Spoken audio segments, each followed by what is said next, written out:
was beautiful. Thank you, Jack. And also one of those songs you so easily get lost in. I stood up and said, what's my sermon again? So thank you for that. That was beautiful this morning, Jack. We're in this sermon series, Thriving and Abundant. So we're in the third Sunday now, and we've been talking about the church in decline. Not a hot topic to talk about, right? But the reality of churches across the globe, across the nation, and in this neighborhood, and even within the pews of our very church, we recognize that church is just not a priority for so many people. And the church has shifted into this scarcity mindset, into this white-knuckling desperation. Desperate for attendance, desperate for volunteers, desperate for help, desperate for growth, desperate for change, and yet also still holding on so tightly to those traditions and trying so hard to hold on to the past and not change, even though change is necessary.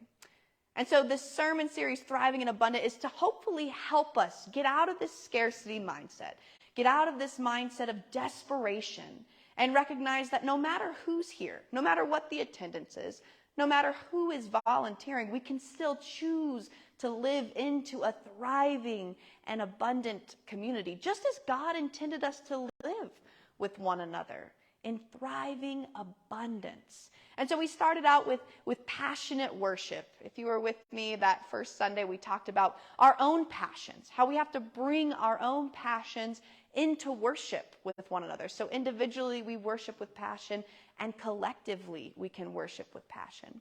And then Alex gave a phenomenal sermon last Sunday about the intentionality of faith development. How we don't just come and listen to the sermon on Sunday mornings and call it good with our own faith, but we have to be intentional about how we lean into our own faith. We need to continually seek, not for answers and not to push anybody out because we have all the right answers or we know more than them. No, it's about knowing God, knowing ourselves, making sense of this grand life that sometimes seems senseless at times. It makes no sense. And then today, we're going to talk about risk-taking mission. That's the sermon title for this morning, is Risk-Taking Mission. And just as I talked with the kids, there's so many risks that we can be taking, and we don't think of them in such practical ways. But that's my hope, is by the end of this sermon, we can take some practicality with us of how we, as individuals, as well as a church congregation, can take more risks in our missions. And most churches have a mission statement. Most churches have a mission committee, right? We sit around a table and we talk about the local and global partners that we want to support. And if you don't know about the mission projects here at Covenant, you can go on the website. There's tons of different local and global partners. Some of them you've heard on every Sunday. We mention Covenant Cupboard. There's also something that's not often mentioned, but that's the Narcotics Anonymous. That's a huge mission of this church that aligns with the mission statement of this church. As well, across the globe in Zimbabwe, we have global partners who we partner with as well in our missions. But how many times do we sit around those tables and ask if we're taking enough risks? Hardly ever. In fact, most of the time, I think we do our missions out of comfort. I think we analyze our budgets, we analyze our resources, we analyze our time, our energy, and we fit them into our own boundaries. And we say, we can handle these missions, but they're not big enough. They're not grand enough. In fact, most of them, if you look at them, might even be in that scarcity mindset. They might be like, oh, we could give this much this year. Or especially at Christmas time when we have our Christmas offerings, right? We get really nervous about, can we really give an entire offering to our missions? Can we really give in abundance? Because we have that desperation, that scarcity mindset that we hold on to. Yet, we have more than enough. And I like to think that when God says, when you have been given much, much is expected of us. And I love this passage of Isaiah because of the first half. You recognize that first half of it. He's talking about fasting, and he's kind of A little bit of shame in there, I would say. He's shaming the religious, the people of Babylon, the ones who want to be the most upright and holy. And Isaiah is saying, who are you fasting for? Are you doing it so you look good? Are you doing it so people can call you religious, holy, righteous, right with God? Or are you fasting for yourself? Do you have a selfish ambition with the way you're holding on to your religious tradition? And then I love the way Isaiah shifts that and says, isn't it more about risk-taking mission? Clothing the naked, feeding the hungry, not only feeding the hungry, but bringing them into your home, welcoming them. And it's so beautiful to read this passage of Isaiah, right? And then a few hundred years later, we say, oh, look, it's Jesus. And Jesus is walking the exact mission, the exact risk-taking mission that Isaiah prophesied, and is walking out what it means to be a friend to the marginalized, to be a friend to the oppressed, to go out of his way intentionally, seeking the people who most communities looked at as the least of these. And if he was here in the 2023, the people who we drive by and turn a blind eye to, the ones who we quickly hang up on the phone with because we can't stand their complaining, the oppressed and the marginalized, the risk-taking mission. What does it mean for us to analyze as a church and individually what it means to take more risks in our missions? And, you know, mission is really just purpose. That's the way I like to define mission, is every single day you have a mission. And sometimes those missions are very ordinary, but paying the bills are very necessary. But it's about being on purpose, being intentional, and then going above and beyond and taking more risks in that. In giving a sermon on missions, I couldn't help but mention my two favorite missionaries of all time, Anne and Adoniram Judson. Has anybody heard those names before? 17th, 18th century. I highly, highly recommend you read the memoir of Anne Judson, because Anne's the wife of Adoniram. He was a pastor. They go from America to Burma, modern-day Myanmar, as the first missionaries. And Anne writes this incredible memoir. It's a devotion. I remember reading it weeping because it's all about her devotion to God, their marriage and the devotion they have to serving God and serving God's people. And they don't go on this mission with their own agenda. They don't go on this mission to make a culture look more like their own. No, they go on this mission for love. And it's the most beautiful and inspiring memoir. And when you reflect on the work that they did, it's absolutely incredible. They sacrificed so much. They took huge risks, going to lands they'd never been before. And it's in a time of traveling, of sailing, right? So sailing for months on end just to get there. And then when they arrive in the villages, they just immerse in the culture. They don't try and immediately change anything, but they want to learn from the people of the land. So much so that Adoniram translates the entire Bible to Burmese, which he didn't know a lick of Burmese before going to the land. You read the risks that you take, and you can't help but admire that faith.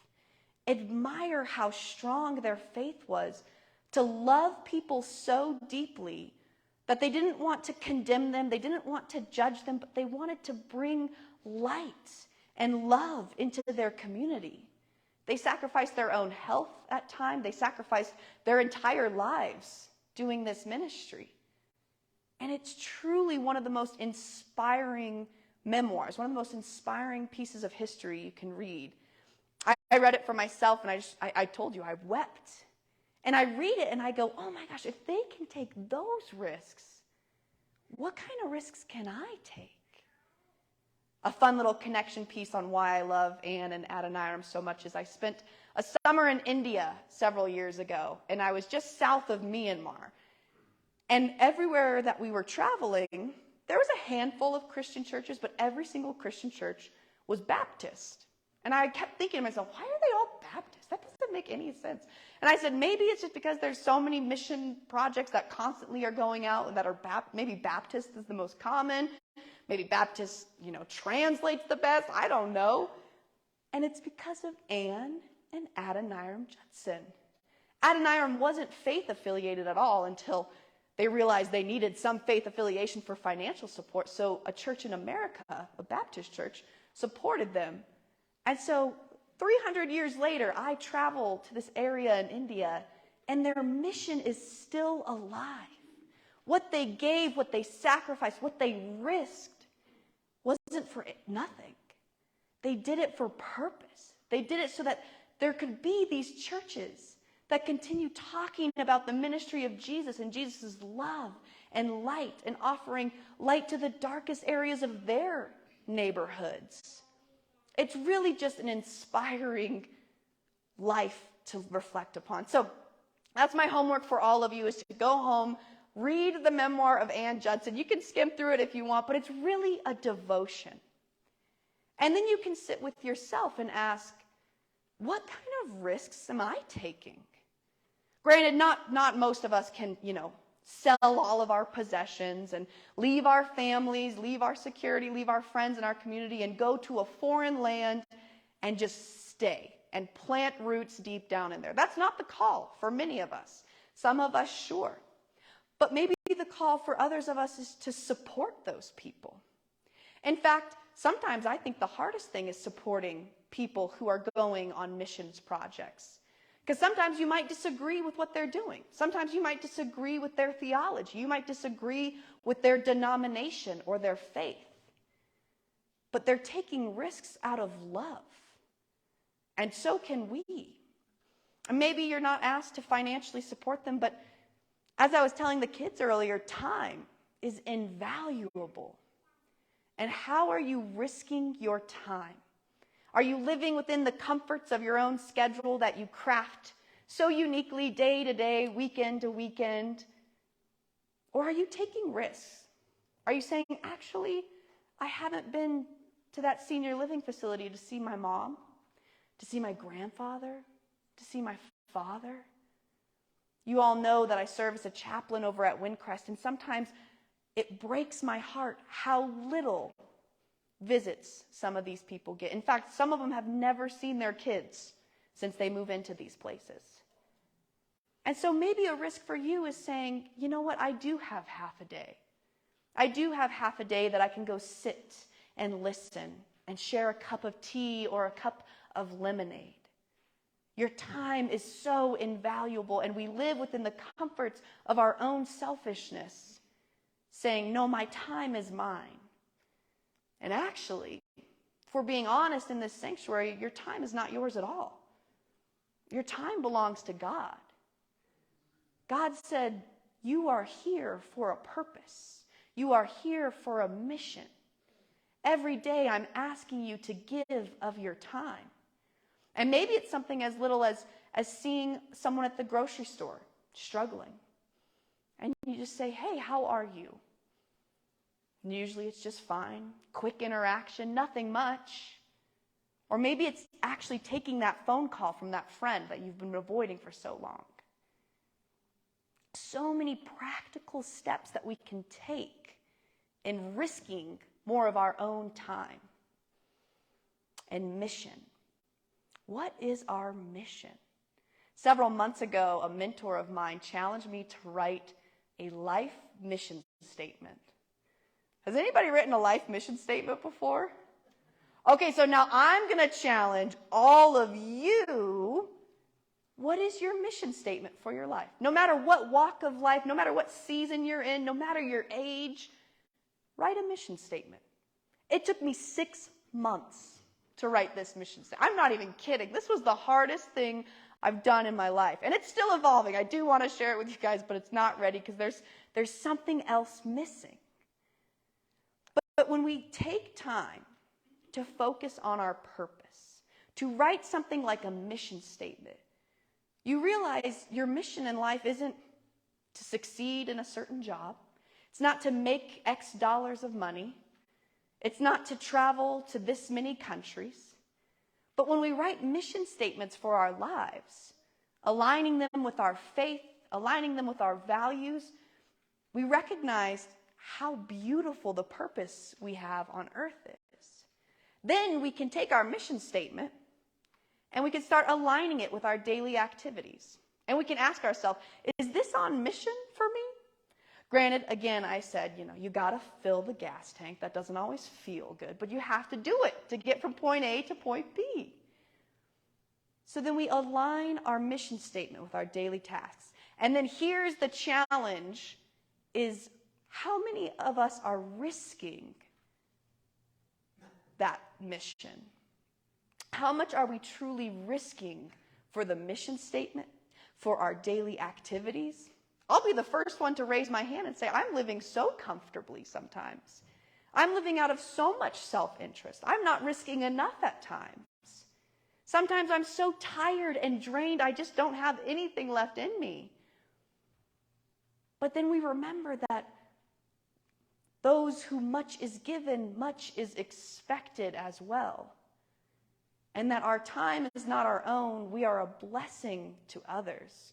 We are blessed to then be a blessing to others. So how can we assess our own lives?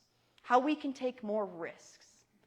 And then collectively as a church, living into this thriving and abundant reality that God intends for the church community, what's our mission statement?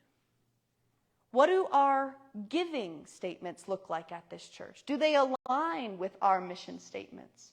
How are we serving this community where we've been planted? How are we supporting the people within this church? Many of us within this church have our own needs and our own desires and our own needs for what the church can do for us.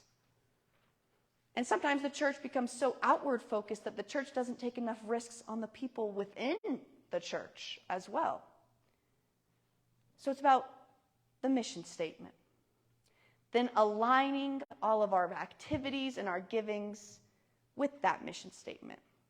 And then assessing the risks of how we can risk more to give. Just as Isaiah said, what are we doing that is so of our own interest? And what do we need to be doing more for God? Just as Jesus came to serve, I guarantee something in your own personal mission statement is about serving, is about loving, is about giving of your time, of your resources. That's how we become thriving and abundant. That's how we become the hands and feet of Jesus here in 2023, in the 21st century. When the church is in rapid decline and the church seems so offensive to most of the secular world, that's when we reach out and we give more. We take more risks in how we love people and love them deeply. So may we learn to be people who take risks. May we learn to be a church that takes risks. Risk-taking mission for Jesus, for the ministry of Jesus, and for God. Amen.